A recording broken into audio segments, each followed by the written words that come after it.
Hello friends, study with निधि में आज हम स्पोर्ट्स का जो वीडियो चल रहा था उसका पार्ट 2 लेकर आई हूँ। कल स्पोर्ट्स का पार्ट 1 पढ़ा था जिसमें हम लोगों ने ओलंपिक के से रिलेटेड जितने भी फैक्ट्स थे वो सभी कवर किए थे कि ओलंपिक क्या होता है, कितने तरह के ओलंपिक होते हैं, उसका स्टार्ट कब हुआ और उसमें जो उसका लोगो है वो कब आया, जो उसका फ्लैग है वो कब आया। इस तरह से पूरा हमने कल ओलंपिक को अच्छे से पढ़ा था। आज हम उसी सीरीज़ में, स्पोर्ट्स की सीरीज़ में आज हम एक नया टॉपिक लेकर आई हूँ, कॉमनवेल्थ गेम्स। तो हम स्टार्ट करते हैं कॉमनवेल्थ गेम। इसको भी हम वैसे ही पढ़ेंगे जैसे हमने ओलंपिक्स को पढ़ा था। पूरा उसकी हिस्ट्री से लेके उसका प्रेजेंट तक आएंगे और उसके बाद वो प्रेजेंट में जो गेम्स हैं और जो भी चीज़ें हुई हैं वो सारी चीज़ें हम एक एक कर क्लियर करेंगे। तो जो लोग भी पहली बार मेरा वीडियो देख रहे हैं वो प्लीज़ चैनल को सब्सक्राइब कर लीजिए और जितना हो सके आप इसे शेयर कीजिए अगर वीडियो अच्छा लगा हो तो स्टार्ट करते हैं हम कॉमनवेल्थ गेम। पहले तो हम थोड़ा सा देख लेते हैं क्या कॉमनवेल्थ गेम होते क्या हैं। कॉमनवेल्थ गेम्स में पार्टिसिपेट कौन करता है, तो जो ये राष्ट्रमंडल खेल बोलते हैं इसे हिंदी में, तो इनमें वही कंट्रीज़ पार्टिसिपेट कर मतलब देश भाग ले सकता है जो पहले कभी ब्रिटिश साम्राज्य के अधीन थे, है ना। और जो ब्रिटिश साम्राज्य से स्वतंत्र हुए देश हैं इसमें भाग नहीं ले सकते थे। कब? प्रारंभिक समय में राष्ट्रमंडल खेलों में वही देश भाग ले सकते थे जो पहले ब्रिटिश साम्राज्य के अधीन थे। ब्रिटिश साम्राज्य से स्वतंत्र हुए देश इसमें भाग नहीं ले सकते थे। ये बात हुई पहली, ठीक है। अब इसे क्या, कॉमनवेल्थ फेडरेशन एक नियामक संस्था है, ये इसे राष्ट्रकुल भी बोलते हैं। ये ओलंपिक के बाद सबसे बड़ा खेल है। मतलब कहते हैं ना ओलंपिक क्या हो गया, खेलों का महाकुंभ, तो ये ओलंपिक के बाद जो है वो सबसे बड़ा खेल है, ठीक है। तो विश्व में जो ओलंपिक खेल है उसके बाद राष्ट्रमंडल खेल या क्या कहते हैं हम, राष्ट्रकुल खेल का स्थान आता है, ठीक है। आगे बढ़ते हैं। इसमें जो पुरस्कार दिया जाता है वो क्या होता है, जो फर्स्ट होता है उसे 30 लाख, सेकंड जो प्राइज़ विनर है उसे 20 लाख और जो थर्ड है उसे 10 लाख ये रकम दी जाती है जो पुरस्कार के स्वरूप किसको, विनर को। इसमें पार्टिसिपेट कंट्रीज़ कितनी है, देखिए पार्टिसिपेट जो कंट्रीज़ हैं कॉमनवेल्थ गेम्स में वो 54 है, लेकिन जो मालदीव है ना उसने पार्टिसिपेट नहीं किया था लास्ट गेम में, तो हम क्या कह सकते थे कि 53 कंट्रीज़ थी जो उस टाइम उन्होंने पार्टिसिपेट किया था। आगे देखते हैं। कॉमनवेल्थ गेम का जो हेडक्वार्टर है, जो कॉमनवेल्थ गेम जो नियामक संस्था है ये, उसका हेडक्वार्टर कहाँ है, लंदन में, संयुक्त राजशाही बोलते हैं। कॉमनवेल्थ गेम का मोटो क्या है, हमने ओलंपिक में भी पढ़ा था मोटो, हर गेम का एक मोटो होता है। तो मोटो क्या है, मानवता, समानता, नियति। कब आया ये मोटो, 2001 में, 2001 में ये मोटो आया, क्या, मानवता, समानता और नियति। अब जो ये ओलंपिक गेम के बाद जो ये कॉमनवेल्थ गेम के बारे में हम पढ़ रहे हैं, तो ये कॉमनवेल्थ गेम का आयोजन कब होता है, तो 2 ओलंपिक खेलों के मध्य इसका आयोजन किया जाता है, इसीलिए इसे क्या बोलते हैं, जो 2 ओलंपिक खेलों के मध्य इसका आयोजन करते हैं, तो जो वो गैप है उसको क्या बोलते हैं, ओलंपिक वर्ष कहते हैं। ओके, आगे बढ़ते हैं। राष्ट्रमंडल खेलों का विचार यॉर्कशायर निवासी J.S. लेट कूपर ने ग्रेट ब्रिटेन नामक पत्रिका में दिया था। जो गेम्स हैं राष्ट्रमंडल खेलों का, हर चीज़ है उसका थॉट पहली बार किसी व्यक्ति को आता है, इंस्पायर होते हैं लोग किसी चीज़ से, और फिर कई लोग क्या होता है कि विचार तो आता है लेकिन कैपेबिलिटी नहीं होती है उस समय उसको एक्सपेंस करने की, तो सिर्फ विचार आया कहीं लिख के रख लेते हैं, लेकिन देखते हैं कि जब उनके जो अंदर जो विचार आया था वो बाकी लोग कर रहे हैं तो फिर वो भी हिम्मत जुटाते हैं और उस काम को करने की कोशिश करते हैं। इसी तरह हुआ, राष्ट्रमंडल खेलों का जो विचार था वो यॉर्कशायर के जो निवासी थे J.S. लेट कूपर, इनको आया था, ये ग्रेट ब्रिटेन में, तो इन्होंने एक पत्रिका थी उसमें दिया, ठीक है। इसे व्यावहारिक रूप ऑस्ट्रेलिया के निवासी रिचर्ड, देखिए सोचा किसी ने किया किसी ने, हमने अभी कहा आपसे वैसे ही यहाँ पे कि इसे व्यावहारिक जो स्वरूप है लेकिन वो किसने दिया, ऑस्ट्रेलिया निवासी रिचर्ड कुम्बेस ने। तो ये था कॉमनवेल्थ गेम का सबसे स्टार्टिंग के कुछ कुछ शुरुआती पहलू जिससे हम क्या जान सकते हैं कि कॉमनवेल्थ गेम था क्या, कैसे आया, शुरुआत क्यों हुई। आगे देखते हैं। 1930 में सबसे पहले बात करते हैं हम कहाँ, 1930, कहानी को कहाँ शुरू कर रहे हैं हम, 1930, मतलब शुरुआत करीब कब से हो गई, 88 ईयर्स पहले हुई थी। सोचिए आज से 88 साल पहले की ये बात, लगभग 88-89 साल पहले की बात है ये। तो जो उसकी शुरुआत हुई वो 88 साल पहले हो गई थी। तो हम बात कर रहे हैं कहाँ पर, 1930 की, 1930 में हम आगे रुक गए हैं, वहाँ से हम इसको आगे बढ़ा रहे हैं। 1930 में हैमिल्टन कनाडा से शुरुआत हुई किसकी, कॉमनवेल्थ गेम्स की। कहाँ से, हैमिल्टन कनाडा से। तब इसका नाम क्या था, ब्रिटिश एम्पायर खेल। जब इसकी शुरुआत हुई तो इसे कॉमनवेल्थ गेम्स के नाम से नहीं जानते। जैसे जैसे ये वीडियो आगे बढ़ता जाएगा आप समझते जाएंगे कि ये कॉमनवेल्थ गेम तो बहुत लास्ट में आया है, ये वर्तमान में हम इसे कॉमनवेल्थ गेम कह रहे हैं। एक्चुअल में जब इसकी शुरुआत हुई थी तो नाम कुछ और था, और फिर कुछ और हुआ, और फिर कुछ और, धीरे धीरे इसका नाम बदलते गया और आखिरी में इसका नाम जो है वो कॉमनवेल्थ गेम पड़ा। तो ये पहले पड़ाव पर है हम जहाँ पर पढ़ रहे हैं हम कि जो ब्रिटिश एम्पायर खेल के नाम से इसकी शुरुआत हुई, किसकी, कॉमनवेल्थ गेम की। कहाँ, 1930 हैमिल्टन कनाडा में। 5वें आयोजन तक जो इसका नाम था वो ब्रिटिश एम्पायर खेल रहा, मतलब 1930 से जब 5 आयोजन हुए इस गेम के। और पता है आपको, ऊपर ही हम बता चुके हैं कि जो इसका आयोजन है वो 2 ओलंपिक खेलों के मध्य किया जाता है, ठीक है, जिसे ओलंपिक वर्ष कहते हैं। तो सोचिए 5 आयोजन तक इसका नाम क्या रहा, ब्रिटिश एम्पायर खेल। 1930 में ही लेकिन महिलाओं को केवल तैराकी में शामिल किया गया, और किसी गेम में नहीं, लेकिन तैराकी में शामिल किया गया। अगर पूछा जाए आपसे कि महिलाओं को पहली बार किस उसमें शामिल किया गया तो 1930 ही कहेंगे हम, है ना, लेकिन किस गेम में, केवल तैराकी में शामिल किया गया। आगे बढ़ते हैं हम। 1934, 1934, लंदन में भारत ने भाग लिया। यहाँ पर भारत पहली बार भाग ले रहा है प्रतिस्पर्धा में। कहाँ पर हो रहे थे, और ये लंदन में हो रहे थे, तो वहाँ पर भारत ने भाग लिया। पूर्णतः महिलाओं ने भाग 1934 में लिया। पूर्णतः क्यों कह रहे हैं हम, क्योंकि ऊपर हमने पढ़ा सिर्फ महिलाओं को तैराकी में ही भाग लेने की इजाज़त थी, लेकिन 1934 में जब ये लंदन में हेल्ड हो रहे थे गेम्स, तब भारत ने भाग लिया, और साथ में जो महिलाएं थीं वो किसी भी गेम में पार्टिसिपेट कर सकती थी, ना कि केवल तैराकी में। तो पूर्ण रूप से महिलाओं ने 1934 में भाग लिया। आगे बढ़ते हैं हम। 1942 और 1948 में कॉमनवेल्थ गेम्स का आयोजन नहीं हुआ, ठीक है। 1942 और 1948 में कॉमनवेल्थ गेम का जो आयोजन है वो नहीं हुआ। लेकिन अब देखिए 50, 62 और 68 में भारत ने भाग नहीं लिया। इसका मतलब क्या हो रहा है, देखिए यहाँ पर तो था कि 42 और 48 ये 2 बार कॉमनवेल्थ गेम्स हेल्ड ही नहीं हुए, आयोजित ही नहीं हुए, लेकिन 50 और 62 और 68 में गेम तो आयोजित हुए लेकिन भारत ने भाग नहीं लिया। आप सभी जानते हैं क्यों, ठीक। 1954 में आ जाते हैं हम, नहीं जानते तो थोड़ा सोचिए, बड़ा आसान सा सवाल का जवाब है।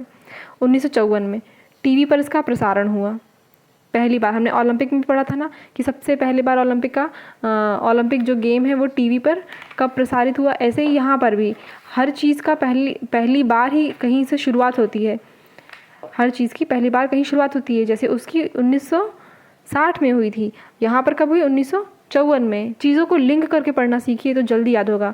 अभी यहाँ पे हम बात कर रहे हैं 1954 की, लेकिन हम कहाँ ध्यान दे रहे हैं, वहाँ पर ओलंपिक जो हमने कल पढ़ लिया, वहाँ पे कब हुआ प्रकाशन, 1960। अब आपको याद हो जाएगा आज ही कि 1960 में टीवी पर पहली बार प्रसारण ओलंपिक खेल का हुआ था, और 1954 में कॉमनवेल्थ गेम का।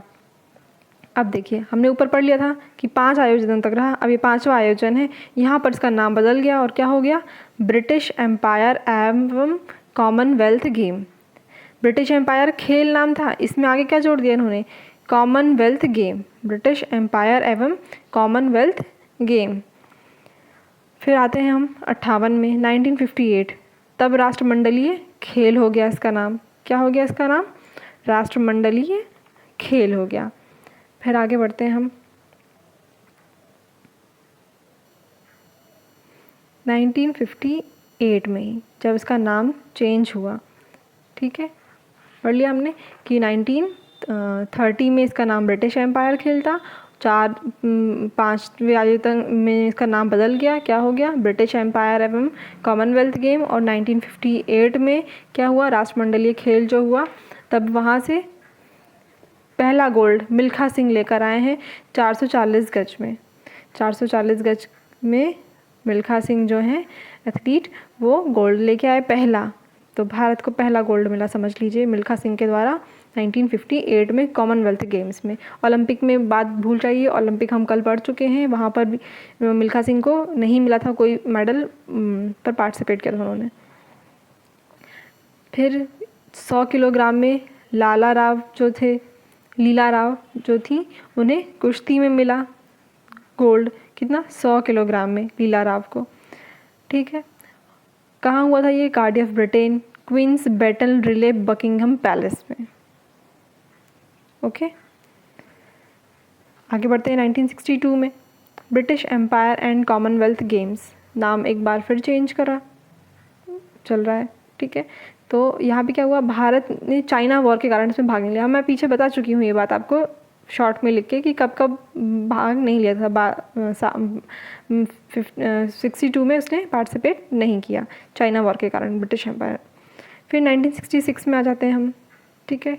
यहाँ पर क्या हुआ, 3 गोल्ड मिले, 3 गोल्ड मिले, 4 silver 3 bronze, 3 gold 4 silver 3 bronze, total 10 medal मिले। कब, 1966 की बात है ये। यहाँ पर कौन लेकर आया, तो दिनेश खन्ना जो थे, बैडमिंटन में मेडल जीतने वाले खिलाड़ी थे पहले, ठीक है। और ट्रैक पे प्रवीण कुमार। 1970 पे आ जाते हैं हम। 1970 में 12 मेडल्स जीते, 5 गोल्ड रेसलिंग में आए थे हमारे। टोटल 12 मेडल्स थे, जिसमें से 5 हमने गोल्ड जीते, किसमें, रेसलिंग में। ये 1970 की बात है। 1974 में 15 मेडल्स जीते, ठीक है। 1974 में 15 मेडल्स जीते। अब देखिए यहाँ पे काम की बात जो है, 70 से जो 74 तक है, तब यहाँ इसका नाम क्या था, ब्रिटिश कॉमनवेल्थ गेम्स। जो इसका नाम क्या था, ब्रिटिश कॉमनवेल्थ गेम, मतलब इसमें जो एम्पायर वर्ड है वो हटा दिया गया है। अब यहाँ पे जो इसका नाम हो गया वो क्या हो गया है, ब्रिटिश कॉमनवेल्थ गेम। कब, 1970 से 1974 तक। आगे बढ़ते हैं। 1976 26 मार्च को क्या अपनाया हमने, कॉमनवेल्थ फ्लैग अपनाया। जैसे ओलंपिक में फ्लैग था, ऐसे ही इसमें भी कॉमनवेल्थ फ्लैग अपनाया। आगे बढ़ते हैं। 1978 में 15 मेडल जीते हमने, जिसमें से 5 गोल्ड थे। 1982 की बात करें अगर हम, तो 6th रैंक आया था भारत का। बैडमिंटन में पहला गोल्ड लेके आए थे कौन, सैयद मोदी, फेमस प्लेयर हैं ये, हम सभी जानते हैं इनके बारे में, ठीक है। तो सैयद मोदी बैडमिंटन में पहला गोल्ड लेके आए कब, 1982 में, 6th रैंक आया, ठीक है, इंडिया का। हॉकी में कांस्य लेकर आए हम, ब्रॉन्ज। 1986 में पार्टिसिपेट नहीं किया, 3 बार नहीं लिया था, बता दिया मैंने ऊपर आपको। 1990 में 5 मेडल जीते हमने, किसमें, वेट लिफ्टिंग में। 1998 में बात करें अगर, तो एशिया में पहली बार आयोजन हुआ, है ना, एशिया में पहली बार आयोजन हुआ, किसका, कॉमनवेल्थ गेम्स का। और आगे बढ़ते हैं हम 2001 में। अब क्या हुआ, 2001 में मोहर को अपनाया गया। स्टैम्प होती है मोहर, ये जो मैंने यहाँ डायग्राम बनाया है, आपको अगर दिख रहा हो, देखिए अगर ये दिख रहा हो तो इस तरह की मोहर है, किसकी, कॉमनवेल्थ गेम की। तो इसे 2001 में अपनाया गया, जिसमें क्या लिखा है, CGF कॉमनवेल्थ गेम्स फेडरेशन, और इसमें 3 कलर हैं, रेड, येलो और ब्लू। तो ये मोहर जो थी अपनाई कब, 2001 में। अब 2002 की बात आते हैं। 2002 में महासचिव हैं जो कॉमनवेल्थ गेम के, है ना, उनके नाम पर डेविड डिक्सन पुरस्कार प्रारंभ हुआ। डेविड डिक्सन व्यक्ति का नाम है ना, और उनके नाम महासचिव हैं वहाँ के, तो महासचिव के नाम पर ही पुरस्कार का नाम रख दिया गया क्या, डेविड डिक्सन। तो डेविड डिक्सन पुरस्कार जो है वो प्रारंभ कर दिया गया। किसे मिला सबसे पहले, ये तो अफ्रीका के नताली टू हाइट थे, तैराक थे ये, इन्हें सबसे पहले ये डेविड डिक्सन पुरस्कार मिला। 17th जो कॉमनवेल्थ था उसका वहाँ से क्या हुआ, शुभंकर की भी शुरुआत हुई है ना, किट नाम से एक शुभंकर की शुरुआत कर दी। 2002 के बाद 2006 में भारत के जो समरेश जंग थे, भारत के जो समरेश जंग थे वो भी तैराक थे है ना, उनको भी ये डेविड डिक्सन जो पुरस्कार है वो मिल चुका। 2010 में भारत में पहली बार न्यू दिल्ली में ये गेम जो है वो हेल्ड हुए। आप सभी जानते हैं 2010 न्यू दिल्ली में कॉमनवेल्थ गेम्स का आयोजन हुआ था, जिसमें भारत ने 101 पदक के साथ दूसरा स्थान प्राप्त किया, जिसमें 38 गोल्ड, 27 सिल्वर और 36 जो थे वो ब्रॉन्ज थे। टोटल कितने मेडल थे हमारे पास, 101 मेडल थे। तो 101 पदक के साथ हमने जो भारत था वो दिल्ली में जब आयोजित किया गया 2010 में, तब कितना दूसरे स्थान पर आया 101 पदक के साथ।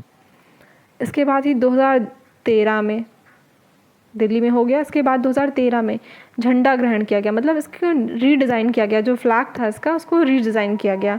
उसमें क्या था, एक ग्लोब, अपना अर्थ है वो ग्लोब बना है, गोल्ड ग्लोब है, जो 34 जो स्पीयर्स होते हैं ना, ऐसे 34 स्पीयर्स हैं उसमें, तो उससे वो पूरा घिरा हुआ है, फील्ड है, ठीक है। तो a gold globe surrounded by 34 gold spears field. Then इसके बाद 2018 में ऑस्ट्रेलिया में के गोल्ड कोस्ट क्वींसलैंड में कॉमनवेल्थ हेल्ड हुआ। तो इस तरह से क्या है, 2018 तक की हमने पूरा पढ़ लिया। 2018 से आप जानते हैं एग्ज़ाम दिया है आप लोगों ने, एग्ज़ाम में आया है। तो अब 2018 की जो हिस्ट्री है वो इसका जो नेक्स्ट पार्ट बनाऊंगी मैं, उसमें आपको बताऊंगी कि 2018 में कहाँ हुआ, कितनी कंट्रीज़ ने पार्टिसिपेट किया और कितने, उसकी थीम क्या थी, मैस्कॉट क्या था, और हमें कितने गोल्ड मिले, कौन से रैंक पर आया इंडिया, कौन से गेम्स को हटाया गया, और इस तरह की बहुत सारी चीज़ें हैं जो हम उसमें डिस्कस करेंगे। वीडियो क्या था, कई लोगों ने मुझे कहा कि कल का जो वीडियो था वो बहुत लंबा हो गया, इसीलिए आज मैं इस वीडियो को इतना लंबा नहीं करना चाहती हूँ। तो इसका जो आधा पोर्शन है वो हम कल डिस्कस करेंगे, जो मेरा नेक्स्ट वीडियो है उसमें हम डिस्कस करेंगे, जिसमें हम 2018 और वर्तमान में 2022 के परिप्रेक्ष्य में कॉमनवेल्थ गेम जो है वो किस तरह से होगा, उसमें कौन है वर्तमान के अध्यक्ष, कब होगा, उसमें कितने मेंबर्स होंगे, बाकी चीज़ें डिस्कस करेंगे। तो अगर आपको मेरा वीडियो अच्छा लगा हो, ये खेल विशेषांक की जो सीरीज़ चला रही हूँ मैं गेम्स की, अगर वो अच्छा लगा हो तो प्लीज़ आप मेरा चैनल को सब्सक्राइब कीजिए, लाइक कीजिए और शेयर कीजिए। ऐसे ही और वीडियोस के साथ मैं फिर आपको नए वीडियोस लेकर आऊँगी। Thank you friends.